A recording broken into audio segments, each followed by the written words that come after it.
G'day folks.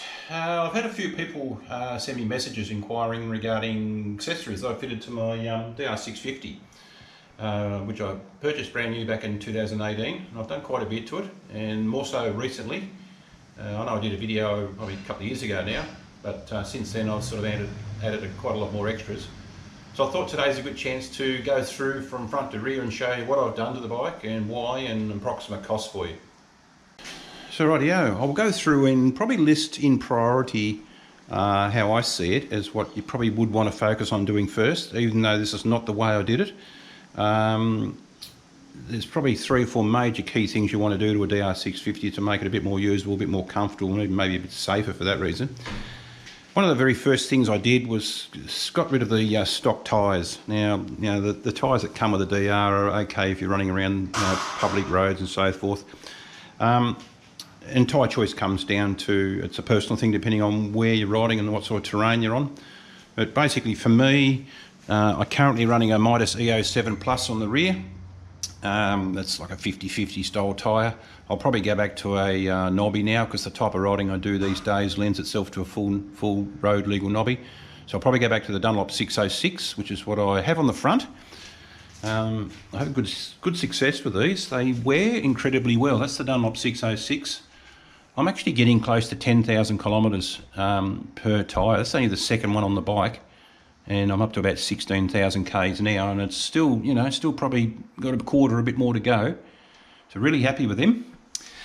Next major thing you should consider is it's the last thing I've done, and probably the first thing you should do, is this bloody seat. The stock standard seat on these is horrendous. It's not that comfortable at all, and after about half an hour sitting on it, you've had enough really. So I got the Pro Cycle seat. I bought the cover and the foam that comes with it as a kit, and just use the original base. Very easy to do, only takes half an hour or so. If you've got half a brain and a staple gun and a bit of glue, it's easy to do. Next thing was the fuel tank. The standard fuel tank, only about 12 litres. This is the Sherbis 25 litre tank. I went 25 litres purely because the 20 litre tank was about the same price. But it's up to you whether you choose a 20 litre or the 25 litre. That gives me well over 400 kilometres in range, so I can fill up in the morning and do a full ride somewhere all day and not have an issue with having to look for fuel. Next key thing you probably should consider is the stock bars. I got rid of those simply because the riding height and position wasn't suitable. These bars, I can't remember the specifications, but I'll put it in the link below for you. They have a much higher rise through here. The taper's different on them. They're a lot stronger, and they're an excellent bar. And with the bar risers I've fitted, it's these ones here. These are the RHK bar risers. I can't remember the height, the rise of those now. They're something like 30 mil, I think it was. But I'll put the description below on every single thing that I fit, so you can see where I got them from and what the specifications are. So with that combination, the bar risers and the better bars, it made it much easier to stand up on the foot pegs and negotiate that real rough terrain. So in saying that, I also went for the lowered foot pegs, which is down here. Even though they peer, some people say, oh yeah, but they hang down too far. Well, I don't really have any trouble with them, except on a really big log crossing. If you've got a big log, you've got to try and get over. Sometimes they will just foul on this bit here, but in saying that, they roll over and slide over quite easily. That's dropped it down. You can see the height that it's dropped it down. And with that combination, it's made standing up on the foot pegs really ergonomically comfortable. It's sort of, you're not cramped up, you haven't got the bars too close to you. I find that system works really well.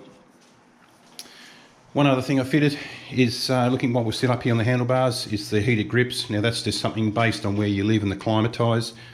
There are other ones on the market. These ones I think are around the $100 mark, maybe a bit more. Very simple to fix, very simple to wire in. Excellent. They shut down after a few minutes, so if you forget to turn them off after a ride, they'll shut themselves down, so you don't have the worry of a flat battery and that sort of thing.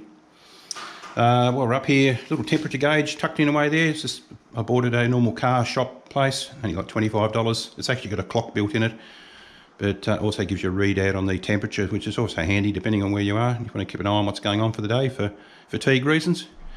Currently 26 degrees showing there. And that's been about 3 or 4 years. I put that in there with a battery in it, and it's still going. So that's awesome. That bit of kit.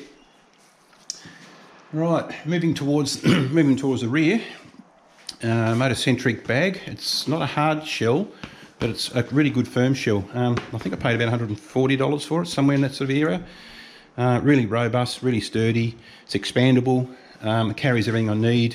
It's got a removable bag at the front under here, so when it rains you can pull your wet weather cover out, and that pulls up over the top. So that's waterproof. So that's a good thing. That carries all my EPIRBs, my first aid kits, you know, a bit of food, spares, tools, and so forth.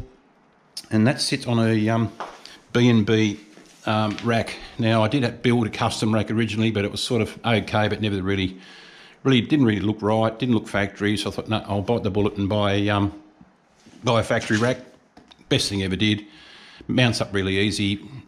Indicators mount straight on, no drama. So that was a big plus, and I just bolted my standard rack that I had before to that, but you can bolt whatever you like to it depending on what you're using it. Auxiliary plug directly off the battery for running my compressor for pumping up tyres or any other accessory, blowing up a lilo on a tent or something like that. So that runs directly back to my battery. It's got a fuse in it, so that gives me a power supply if need be. Moving back down here towards more of the protection down low, we've got these side covers, the Warp 9 side covers. You've got one on this side, which is very easy to bolt on. You just undo these bolts, cover slips over the top, do the bolts back up. Happy days, that's not a problem at all. I'll take you around and show the other side. They come as a pair, and there's the other one just there. That's all one piece. That just gives your side covers a bit of protection, so you know, if you come unglued and hit the deck on rocks and trees and stumps, it just gives you a bit extra protection. Also stops your boots rubbing on the original alloy casing, so it's a bit of a cosmetic thing as much as a protection thing. Getting back to the mechanical side, you got the stain tune straight through exhaust. That opened it up really well. It's not too loud. I've got a restrictor in it which keeps it a little bit quieter. But the power gain from that was quite huge. And also with the Carby mod, you can't see the Carby mod, but I changed the air filter that's inside there. I put a funnel web filter on there, which is a bigger, more surface area. I did a Carby mod. I opened up the airbox by drilling another 50mm hole. I went up about, I think, to a 150 main jet from, I think the standard one's 140, maybe 145. Correct me if I'm wrong. And that really opened up the response. You know, the throttle response was really noticeable by doing that mod. So I'll put a link to a video to that there for you if you're interested in doing that airbox mod yourself. No use me doing a video on it. There's a really good video here. So click up there on the top of the box if you want to have a look at that, and that'll step you through that process. One other thing that came with the bike actually is the standard Suzuki bash plate. That thing's really good for a stock factory bash plate. I'm really happy with that. But if it doesn't come with your bike, you can buy the B&B version. They make one as well. There's quite a few that do them. A definite must if you're going off-road. Bash plate, gotta have, because rocks, stumps, you name it, you just need it. It's as simple as that. Okay, another important feature which I fitted on the bike, which I think is a must for everybody, are these bark busters. As you can see, they've taken a fair beating. I've hit the deck a few times and taken out a few tree branches, but yeah, definitely a must-fit item. Protects your fingers, protects your levers, and yeah, it's just a must. It's as simple as that. One other thing which I did, well, I sort of did because I damaged it. I replaced the stock standard front brake line with this braided version, only because it was about the same price. I actually damaged it down below on a stick, so I've replaced that. That's just something that happened due to repair, but yeah, that's still better than the stock factory one.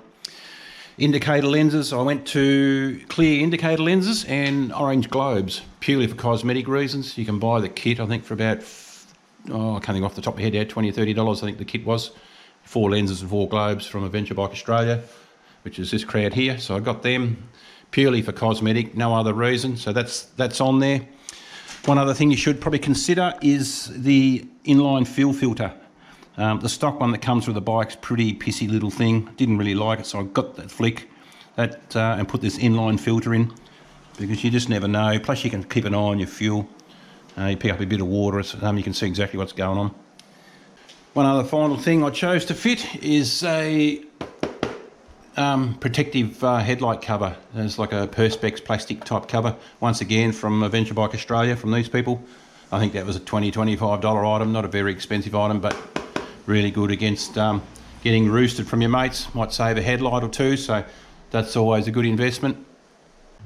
Okay, so there's a bit of a rundown on what I've done to my DR since I've had it and some of the accessories. And what I'll do, I'll put a link below to all the accessories, and that'll show you the costs and everything, and you can make a decision on what you need to choose for what you want to do.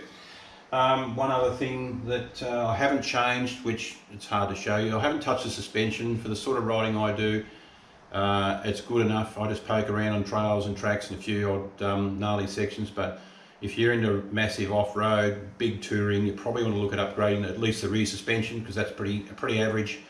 The front suspension is not a lot better, so you could probably spend a couple of grand and get the suspension properly set up, and you'd be good to travel the world. So there's that as well, which I haven't touched. So anyway, I'm going to head off. Hopefully you've got something out of this video. Thanks for watching. Don't forget to like and subscribe to the channel if you want to see more of my videos. Till next time, ride safe. See you soon.